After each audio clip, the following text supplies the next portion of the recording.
A close ally of President-elect Trump says his term will be a hostile takeover of the federal government. Several of Trump's appointments for cabinet and other top positions seem designed to radically reshape their departments.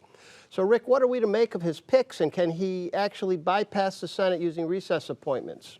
Well, there certainly have been some names that have raised eyebrows, but if you look at the list, clearly the thing that Trump cares most about is loyalty. And so he's chosen a number of people that I think he can rely on that agree with his view that traditional Washington is broken. He's clearly looking more to communicators than experts, leaning heavily on Fox News for many of his picks. But he's also, if you remember, he ran away from Project 2025, but there are a number of architects of that plan that have also found their way into his picks. Controversy, usually something that presidents try to avoid. Doesn't matter to Trump, although Gates was a little bit too much, and so that's the only one that I'm not surprised has fallen by the way. So this idea of recess appointments, Lisa, can he really do that?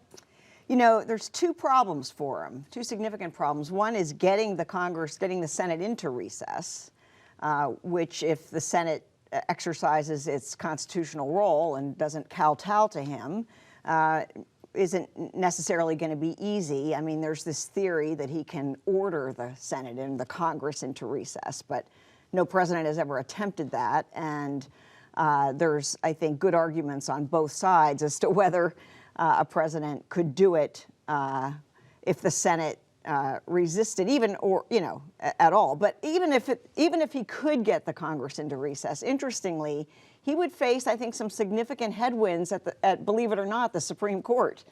Now, admittedly, any case would take, several months at least to get to the Supreme Court. So assuming Congress is in recess or the Senate's in recess and these appointments are made, these people would occupy their roles for some period of months. But when I say the Supreme Court, the only time the Supreme Court ever considered the validity of recess appointments was about 10 years ago in a case involving Obama recess appointments.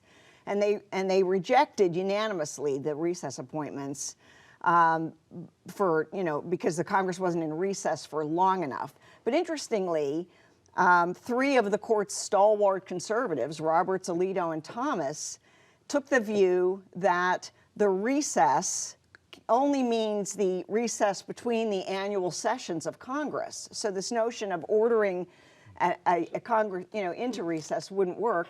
And the vacancies have to arise during that recess. So those three.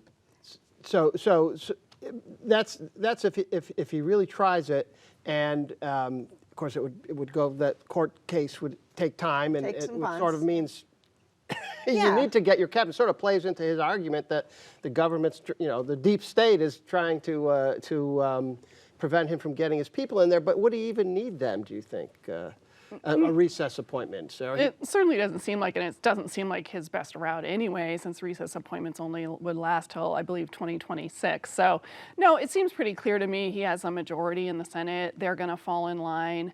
Matt Gaetz was, a bridge too far, but I think everyone else, as extreme and incompetent as they are going to pass muster with a majority of Republicans, unfortunately. They're not all extreme and incompetent, though. He has also picked people who are within the normal range of appointments. Marco Rubio. Yeah, I mean, my first knee-jerk reaction is like, look at this, bunch of oligarchs and their insane clown posse. But, I was like, oh, maybe he will choose Daniel Tiger for Education Secretary, or what I care. But, when I was thinking a little bit more closely, this is not something really new, right? We have this thing called the revolving door in the United States, where people are lobbyists and then they turn back and become defense secretaries, they become cabinet administrators, cabinet secretaries and administrators. So we have that tradition in the United States to really pick people from the private sector and put them to regulate parts of the government. This has happened before. Lloyd Austin, for example, held shares in Raytheon and so on and so forth. So in that sense, I don't think it is completely out of the ordinary, although, his TV picks like, Dr. Oz, who had been, kicked out of Colombia for peddling snake oil on TV, or, RFK, who likes eating bears. I mean, these would be very interesting. These would be very interesting topics to see. And what I think it would be basically chaos, right? Like if they try to do something really disruptive and extremely out of the ordinary, these will be court cases immediately that will be filed. People would be ready, and then, you know, there will be injunctions and so on. What I worry about is this mass deportation and people like, you know, what's his name, Tom Homan. He's a scary dude. He's a scary dude. Well, he's been there before. He had been there before, ICE.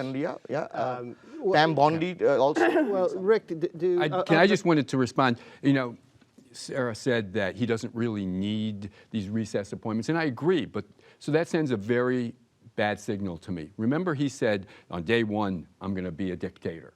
He said just on day one. He did. Well, the fact that he is insisting that Senate go into recess so he can make these appointments means he doesn't think that he needs their confirmation. Mm-hmm. So to me, this sends a signal that even though he doesn't need this power, he wants the power, and it's just another sign that he is going to be an authoritarian president. You know, it's got a lot of weight on the Senate, admittedly, to stand up here. Right. And I do believe, first of all, we've got some good signs. The fact that Thune was elected over Cornyn and what's his name? Rick Scott. Rick Scott. And the pushback that Gates obviously received this week. Maybe it was only 5 of them, but I'm going to continue to believe that between the courts and the Senate, that the checks and balances are going to hold. I'm not quite as optimistic as you are. I hope you're right, but I feel like, you know, people got what they voted for, even if they don't deserve what they voted for, which was chaos, which was being subject to Trump's whims and worst ideas and vengeances. I mean, these are people who are going, as Rick said, loyal to Trump, and that means putting his agenda above the people's agenda, above the Constitution, above the mission, oftentimes, of their agency. And you know, the Biden administration was not able to convince a majority of voters that government can do good, right? That government is a force for good and can be competent in solving problems. Trump might convince us after 4 years that having a competent government, even if not a big government, is preferable to an incompetent one.